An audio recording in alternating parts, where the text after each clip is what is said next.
Assalomu alaykum kanalimiz hurmatli obunachilari. Bugungi ko'chmas mulkimiz Urganch shahrining dik markazida 5 qavatli binoning 5 qavatida 4 xonali kvartira dejakim. 4 xonali kvartira so'rab yurasizlar. Remont talab joyimiz yo'qmi deb bino remont talab joy. Kanalimiz hurmatli obunachilari. Girgandan xushlaymiz. Uyimizda ercha bor, erchadan o'tib, bu yerda bir xona bo'lgan. Природжаны ko'parib, pul ko'p qo'yibdilar, o'tiradigan qilib. Tak dalan. Bu yanimizda bir xona. Bu yanimiz spalnisi.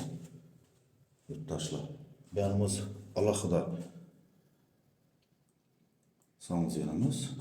Gaz, svet, suvdan boshqa muammo yo'q. Transport endi aytmasam bo'ladi. Shu yerimizda o'zida 3 xonasi bor. 1, 2, 3. Bu yerimizda mehmonxonamiz bor, yurtdoshlar. Yurtdoshimizning bu yerimiz mehmonxonasi. Bu yanimizda yana bir xona. Bu bilan 4 xona bo'ldi.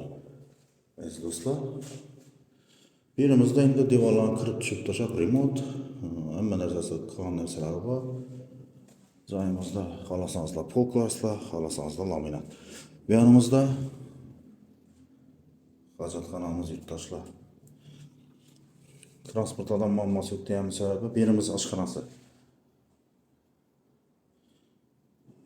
Transportda muammosi yo'q deganimiz sababi yo'lning bo'yida bir dom turibdi, yo'lning bo'yida, Taj Mahalning yo'lning bo'yida 4-mikrorayon tarafda. Shuning orqasindagi domda bu yurtdoshlar. Bu yerimiz 6 metrlik zakrytый balkon, joyimiz narxi ekranda yozilib turadi. Yozilib turgandan ham skitkasi bor yurtdoshlar. Bemalol qo'yinglar. Joyimiz lokatsiyamiz gap bo'lishi mumkin emas. Telefoningizdan kutib qolamiz.